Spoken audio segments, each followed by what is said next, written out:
qui s'appelle Le droit des élections politiques, PUF. Et c'est un document extrêmement intéressant, extrêmement révélateur.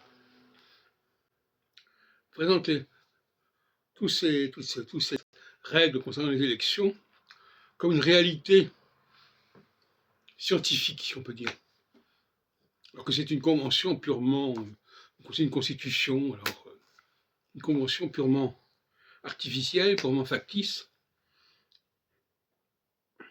qui n'a rien à voir avec ce que j'appelle le véritable droit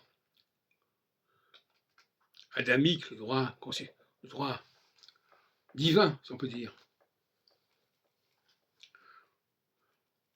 Ce droit d'élection politique, droit constitutionnel. Le nom de Burdeau est cité au début, qui a été mon professeur en 66-67, droit constitutionnel. C'est un droit complètement fictif.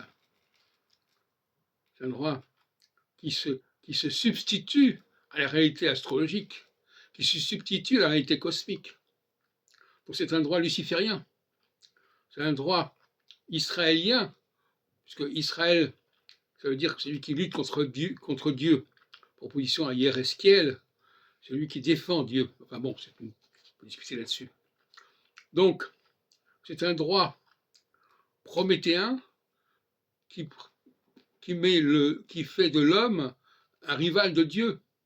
L'homme crée ses propres structures, crée son propre temps, crée son propre espace, en parallèle avec l'espace cosmique, l'espace céleste. C'est ça qui me fait rigoler dans ce bouquin. Alors évidemment, on vous dit, voilà, les règles pour les élections, les règles pour les candidats, les règles pour les incompatibilités, etc. Mais tout ça, ce sont des constructions complètement arbitraires, complètement fictives, qui ne reposent sur rien. Le temps, la durée des mandats ne correspond à rien. La date du début d'un mandat ne correspond à rien. Hein, ça correspond à une affirmation complètement fictive, complètement factice. Voilà ce qu'il en est. Et par opposition, on a un conseil sur l'astrologie, qui est évidemment une astrologie dépassée, mais qui a le mérite, en tout cas, de